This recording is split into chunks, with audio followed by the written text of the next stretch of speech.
Assalamualaikum warahmatullahi wabarakatuh. Perkenalkan, nama saya Windy Lestari dengan NIM C0C021020. Baiklah, di sini saya akan mempresentasikan akuntansi perpajakan dengan judul kas dan setara kas. Yang pertama, pengertian kas dan setara kas. Kas adalah salah satu bagian di dalam aset perusahaan yang paling mudah untuk dicairkan atau digunakan untuk bisa memenuhi kebutuhan perusahaan. Kas juga adalah aset lancar, bahkan kas juga akan selalu berada di urutan paling atas di dalam laporan neraca keuangan. Setelah itu, diikuti dengan akun piutang, pendapatan suatu bisnis, serta akun lainnya dengan berdasarkan nominal likuiditas perusahaan. Kas juga merupakan aktiva yang paling liquid. Setara kas adalah investasi yang sifatnya liquid, berjangka pendek, dan dengan cepat dijadikan kas dalam jumlah tertentu tanpa mengurangi risiko perubahan nilai signifikan. Yang kedua, jenis-jenis kas dan setara kas.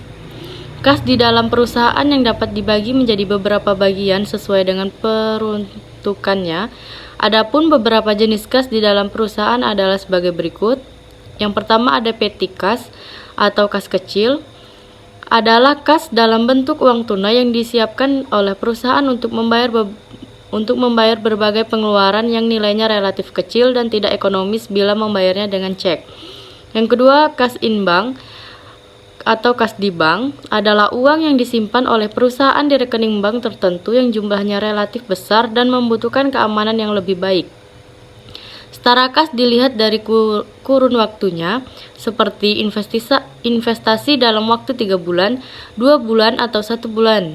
Gambaran atau contoh setara kas adalah surat perbendaharaan negara atau disingkat dengan SPN, sebab SPN sebagai surat utang negara hanya memiliki batas waktu investasi yang pendek, yaitu kurang dari 12 bulan saja.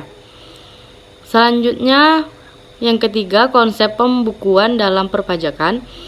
Undang-Undang Nomor 6 Tahun 1983 tentang Ketentuan Umum dan Tata Cara Perpajakan dengan perubahan berkali-kali hingga menghasilkan Undang-Undang Nomor 28 Tahun 2007 Pasal 1 Ayat 29 adalah Pembukuan merupakan proses pencatatan yang dilakukan secara teratur untuk mengumpulkan data dan informasi keuangan yang meliputi harta, kewajiban, modal, penghasilan, biaya, serta jumlah perolehan dan penyerahan barang atau jasa dalam periode pajak tersebut.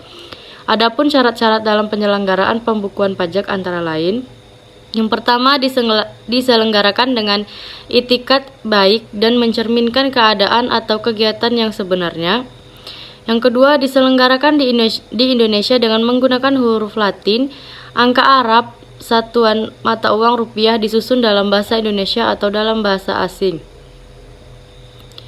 Selanjutnya, yang keempat, perlakuan akuntansi pajak investasi pada efek utang dan ekuitas. Pembelian efek utang. Perlakuan pembelian efek utang. Yang pertama, pembelian efek utang dicatat pada harga perolehan, meliputi biaya pialang, pajak dan biaya lain yang terjadi saat perolehan. Yang kedua, jika efek diperoleh di antara tanggal pembayaran bunga, jumlah yang dibayarkan untuk efek meningkat sejumlah biaya yang dikenakan untuk bunga yang harus dibayar hingga tanggal pembelian, dicatat di debit sebagai efek piutang bunga. Pengakuan pendapatan dari efek utang. Yang pertama ada efek utang mengandung tingkat bunga yang ditetapkan. Biasanya bunga dibayarkan setelah tahunan. Ketika bunga diterima, kas didebit, pendapatan bunga dikredit. Dan ketika efek diperoleh pada harga yang lebih tinggi atau lebih rendah daripada nilai jatuh temponya dan dikelompokkan sebagai efek yang dimiliki hingga jatuh tempo, maka diperlukan amortisasi periodik dari premi atau akumulasi diskon dengan penyesuaian yang berhubungan dengan pendapatan bunga. Selanjutnya yang kelima, klasifikasi investasi pada efek tertentu. Menurut IAI 2943 dalam SAK Etap, efek atau surat berharga adalah surat pengakuan hutang, surat berharga komersial, saham, obligasi, tanda bukti utang, unit penyertaan kontrak investasi kolektif, kontrak berjangka atas efek, dan setiap derivatif dari efek. Klasifikasi efek investasi dibagi menjadi: yang pertama ada efek hutang. Efek hutang umumnya memiliki karakteristik sebagai berikut. Yang pertama, nilai jatuh temponya mewakili nilai yang harus dibayarkan pada pemegang efek hutang pada saat jatuh tempo. Yang kedua, suatu tingkat bunga yang menetapkan pembayaran bunga secara periodik. Selanjutnya, efek ekuitas. Efek ekuitas mewakili kepemilikan dalam suatu perusahaan. Lembar-lembar saham ini biasanya mengandung hak untuk memperoleh dividen dan untuk memberikan suara dalam kegiatan perusahaan. Efek ekuitas yang memiliki potensi untuk kenaikan secara signifikan atas harga efek tersebut. Yang ketiga, efek yang dimiliki hingga jatuh tempo. Yang keempat, efek yang tersedia untuk dijual.